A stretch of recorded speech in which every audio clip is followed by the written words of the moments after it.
दोस्तों, आज रिया काफ़ी डरी हुई थी क्योंकि आज वह ट्रेन में अकेली सफ़र कर रही थी। रिया आज से पहले जब भी सफ़र करती थी तो उसके साथ चाहे तो उसके मम्मी होते थे, पापा होते थे या फिर उसके साथ उसका भाई होता था। दोस्तों, लेकिन रिया को क्या पता था उसे एक दिन अकेला भी सफ़र करने का ज़रूरत पड़ सकता है। नमस्कार दोस्तों, यह कहानी में आगे बढ़ाऊँ उससे पहले आप एक लाइक कर दें और चैनल को सब्सक्राइब कर दें ताकि हमारा मनोबल बढ़ता रहे।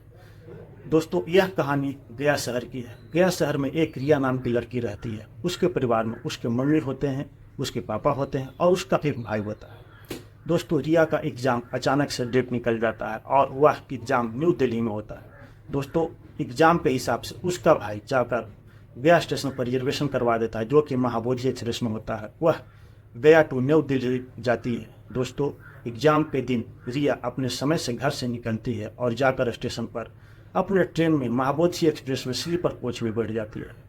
दोस्तों, रिया अपना सामान अपनी सीट के नीचे रखती है और खिड़की के पास अपनी सीट पर बैठ जाती है और वह मन ही मन सोचते रहती है कि आज हमारे साथ हमारे मम्मी होते, हमारे पापा होते या हमारे भाई होता तो आज हमें किसी प्रकार का कोई डर नहीं होता। इतना बात वह दिमाग में सोच ही रही होती, तभी बुजुर्ग आदमी जो पति पत्नी होती है वह रिया के बगल में आकर बैठ जाती है। वह कुछ देर के बाद रिया से बुजुर्ग महिला पूछती है, बेटी तुम अकेली सफर कर रही हो क्या? क्योंकि तुम्हारा नहीं तो मम्मी दिख रही, न पापा दिख रहे, न तुम्हारे साथ कोई और भी दिख रहे हैं। इस पर रिया को याद आता है जो कि उसका मम्मी बचपन में सिखाया करते थे, बेटा सफर के दौरान अनजान आदमी से बातें करना नहीं चाहिए क्योंकि वह अनजान आदमी खतरनाक भी हो सकता है। इसलिए वह रिया उस बुजुर्ग औरत की कोई भी जवाब नहीं देता है। वह महिला फिर से दोबारा पूछती है, बेटा तुम अकेली सफ़र कर रही हो क्या? लेकिन रिया अपना मुंह खिड़की की तरफ घुमाकर चुपचाप बैठी रहती है।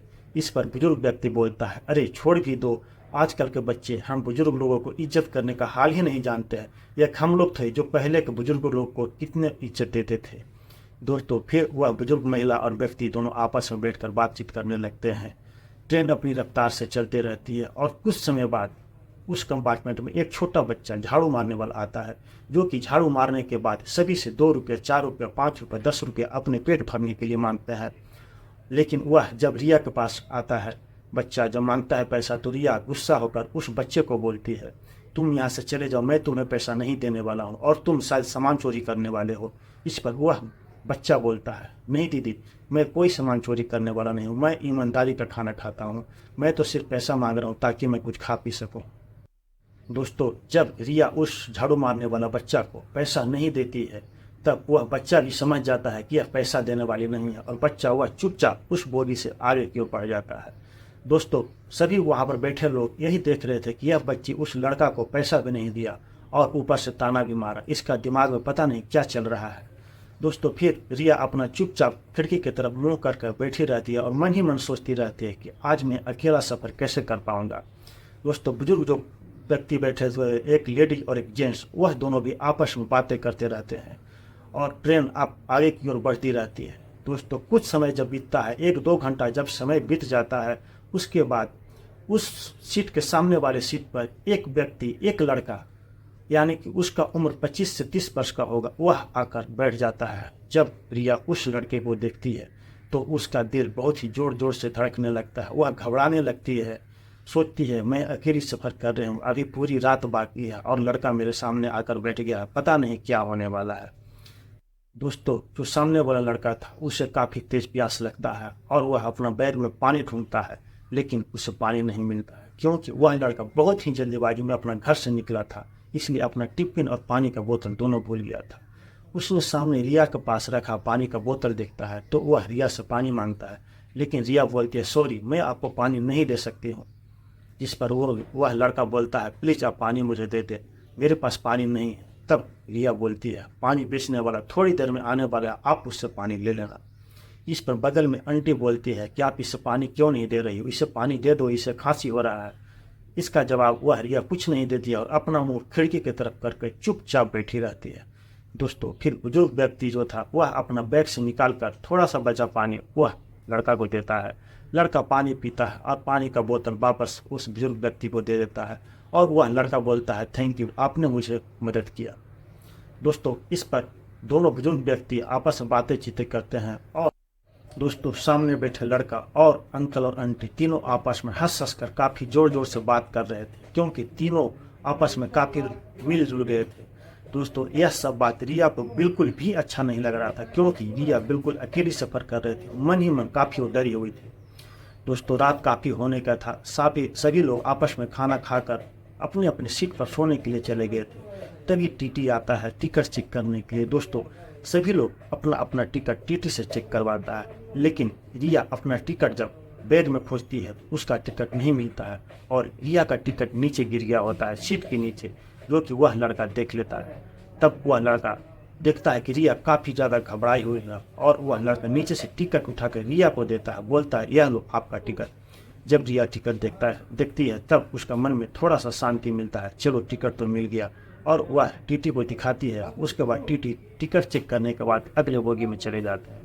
दोस्तों सभी लोग अपने अपने बर्थ पर सो चुके थे। रिया को नींद काफ़ी कोसों दूर थी, क्योंकि वह अकेली सफ़र कर रही थी। दोस्तों आप समझ सकते हैं एक अकेली लड़की सफ़र के दौरान कितना घबराई हुई थी।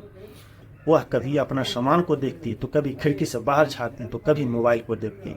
दोस्तों उसको नींद नहीं आ रहा था, लेकिन फिर भी बर्थ पर लेटे लेटे रिया को अचानक से नींद आ जाती है और 1-2 घंटे के बाद उसका नींद टूटती है। तब वह अचानक से अपना सामान को देखती है कि उसका सामान गायब है। दोस्तों रिया खोजने का काफ़ी कोशिश करती है अपने बोगी में और आगे वाली बोगी में, लेकिन फिर भी उसका सामान नहीं मिल पाता और वह ज़ोर ज़ोर से रोने लगती है।